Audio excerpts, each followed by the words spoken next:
Halo, saya Debi Nelcita Monok, NIM 17030300092, semester 7 kelas B. Pada kesempatan kali ini, saya akan mereview buku yang ke-6 dalam mata kuliah Sosiologi Terapan dengan judul buku Sosiologi di Usia Internet. Studi internet sering menjadi usang antara menulis dan publikasi. Perkembangan internet sebagai teknologi, media dan ruang sosial memiliki tanggapan akademis yang baik dan benar-benar melampaui itu.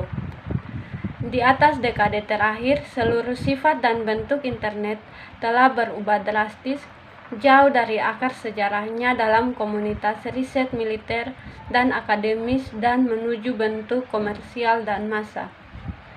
Internet dipelajari oleh pendiri ayah, terkubur jauh dari bawah pertambahan saluran dan lapisan internet modern.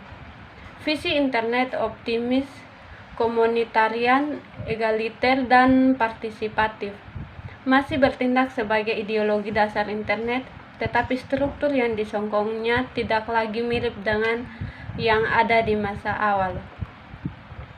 Buku ini membahas posisi internet dalam sosiologi modern, mengingat dampaknya terhadap sosiologi sebagai disiplin ilmu, dan alasan mengapa ia menempati posisi yang tidak biasa dalam beasiswa modern.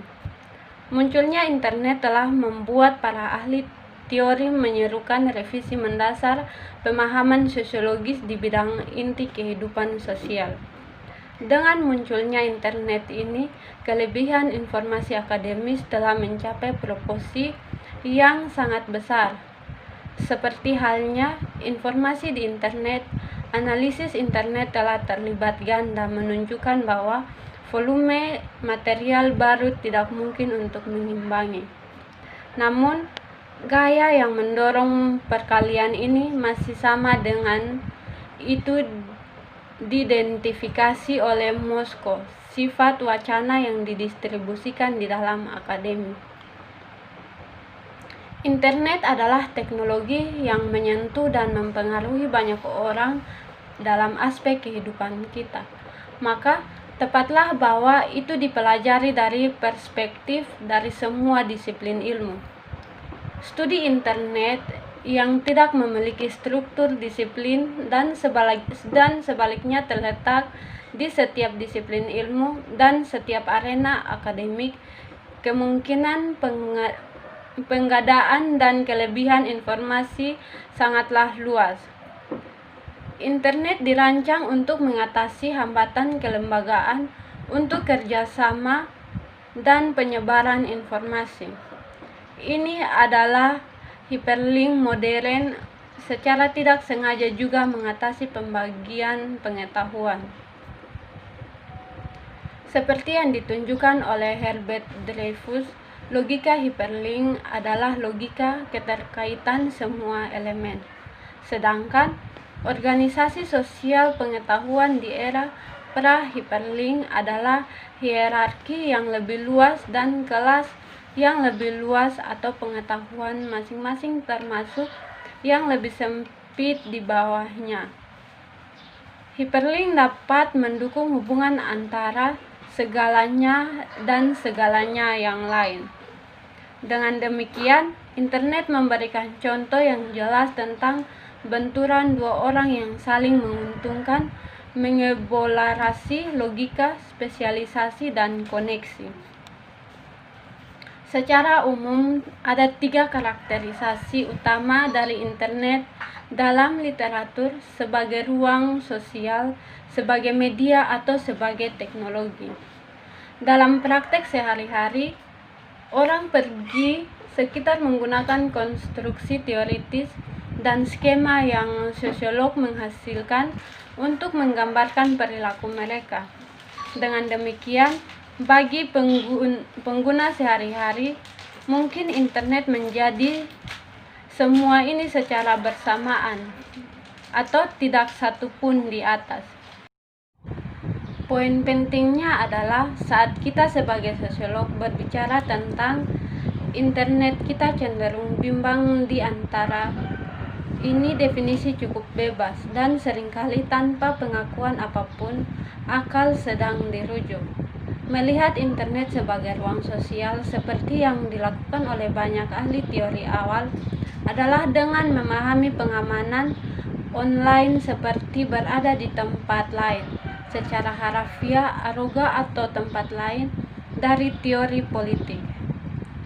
Jika kita memahami internet sebagai tempat, kemudian implikasi tertentu mengikuti, di antaranya tindakan orang itu dapat dipahami sebagai perilaku sosial dengan menggunakan alat yang sama yang kita gunakan memahami perilaku sosial di lingkungan lain. Ini juga berarti teks online itu adalah atau bisa menjadi bentuk interaksi sosial daripada katakanlah bentuk seni. Apa latar depan ini yang relevan dengan studi tentang internet, kemudian kelompok dinamika bentuk interaksi, jumlah waktu yang dihabiskan untuk online, dan caranya bahwa internet sebagai tempat berpotongan atau gagal bersinggungan dengan sosial lainnya, arena dalam hidup kita. Imajinasi sosiologis tidak mencakup konsepsi sosial lingkungan sebagai agen, tetapi teknologi seperti yang dibahas dalam buku ini memiliki status yang berbeda dalam teori sosial, dan bidang studi teknologi diselenggarakan di sekitar diskusi tentang potensi teknologi untuk berperilaku aktor dan sejauh mana mereka dapat dipahami sebagai agen otonom. Lingkungan sosial sebagai sesuatu selain media di usia konektivitas adalah topik yang diperdebatkan dengan hangat. Lintasan studi teknologi selama beberapa dekade terakhir juga telah mengarah pada dekomposisi gagasan bahwa teknologi dan sosial menempati berbeda lokasi. Posisi yang seperti yang saya katakan di bagian 4, diskusi seputar internet telah menjadi lebih publik dan lebih mendesak. Dominasi pendekatan dampak mengungkapkan salah satu sentralnya asumsi badan sastra ini, yaitu pembentukan komunitas itu online didorong oleh logikanya sendiri. Logika yang terkait dengan teknik, kemampuan internet itu sendiri, atau logika modernitas yang internet mengungkapkan. Dari sudut pandang sosiologi, ini agak tidak membantu sebagai firasat. Sosiologis akan mengarahkan praktisi untuk melihat dampak sebagai menjalankan cara lain, yaitu menuju pemeriksaan jalan komunitas offline, mengatur yang online, dan memang inilah yang paling sering ditemukan di studi tentang keduanya. Ini akan dibahas pada bab 3. Pada dasarnya pendekatan ini mempresentasikan variasi komunitas pendekatan dampak meskipun pada tingkat makro. Namun kekhawatiran terakhir mengartikulasikan dan latar depan mengubah konsepsi kekuasaan dan ketidaksetaraan sebagai lebih problematis sentral daripada pendekatan dampak sosial atau komunitas. Kekuasaan dan ketidaksetaraan juga merupakan bidang utama di mana teori sosiologi berada dikatakan membutuhkan perbaikan sebagai akibat dari munculnya kebangkitan internet. Selama dekade terakhir, sosiologi telah diminta untuk mempertimbangkan kembali keterkaitan pada definisi tradisional pekerjaan atau struktural kelas mendukung yang lebih berteknologi dan media sentris. Kelas sosial menjadi didasarkan pada gagasan yang lebih luas tentang inklusi dan akses, di mana akses dipahami sebagai kemampuan untuk menggunakan dan mengeksploitasi media baru. Jadi, Las misalnya berpendapat bahwa di bawah tatanan informasi baru, eksploitasi, tidak lagi menjadi cara yang berguna untuk memahami pengoperasian kekuasaan karena kurang sentral bagi operasi dinamika kekuasaan daripada pengecualian. Bagi Las, pemahaman tentang eksklusi sebagai fokus kekuasaan dikembangkan menjadi model tripartit struktur sosial. Ini mengambil bentuk bagian tengah besar dari termasuk elit kekuasaan, kelas atas yang dikecualikan sendiri, yang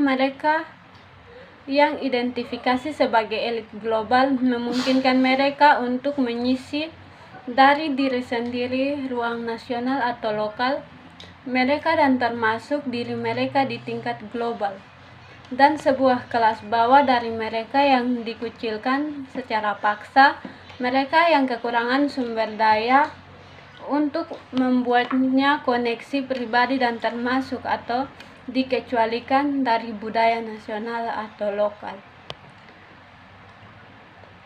Pada tingkat menengah, sosiolog sangat memperhatikan kemampuan kelompok dan gerakan sosial tertentu untuk mengakses secara efektif sumber daya. Untuk memahami sosial dan global stratifikasi sebagai pertanyaan inklusi atau eksklusi adalah untuk mengambil yang agak berbeda pendekatan kekuasaan yang sebelumnya diterima oleh sosiologi.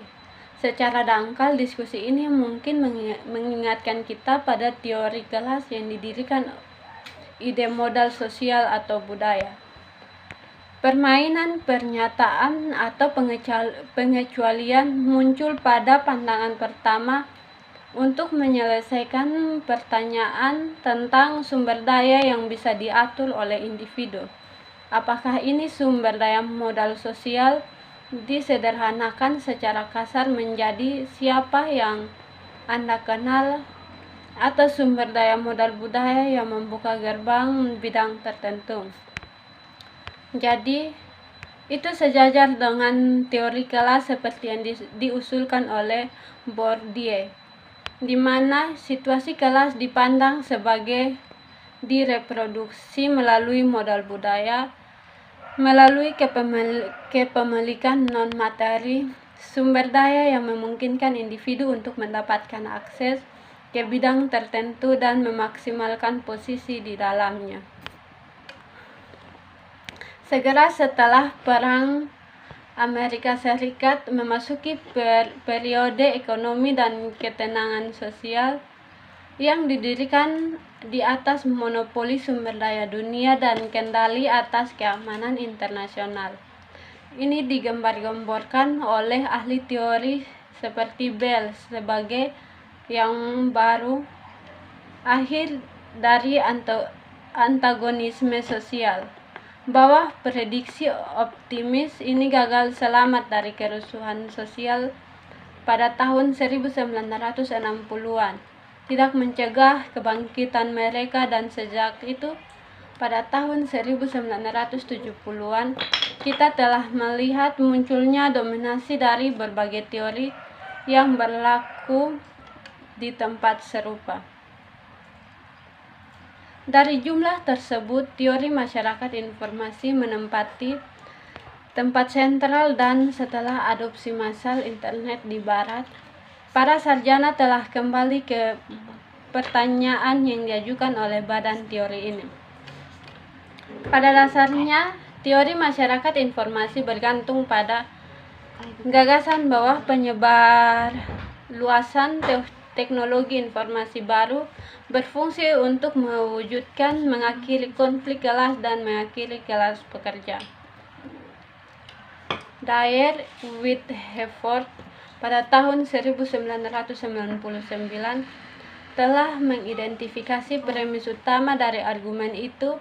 Masyarakat informasi mengarah pada perpisahan dengan kelas pekerja. Pertama, berpendapat bahwa sifat pekerjaan diubah sedemikian rupa sehingga pembagian antara manajemen dan tenaga kerja antara borjuis dan proletar tidak ada relevan lebih lama. Dalam ekonomi pengetahuan, semua pekerja memiliki andil pengetahuan. Pengetahuan yang relevan dengan pekerjaan mereka, dan karena itu semua memiliki berbagai alat-alat produksi dan produk sejauh pengetahuan itu ada, baik benda yang diproduksi maupun sarana untuk memproduksinya. Titik akhir logis dari transisi ke masyarakat informasi adalah oleh karena itu pembubaran gagasan tentang properti. Informasi disimpan di umum oleh semua jajaran di tempat kerja atau tersebar luas di seluruh hierarki pasca industri, menjadi milik bersama dan dengan itu menjadi basis ketenagaan kelas silang. Namun tesis tidak berakhir dengan pengalaman kerja.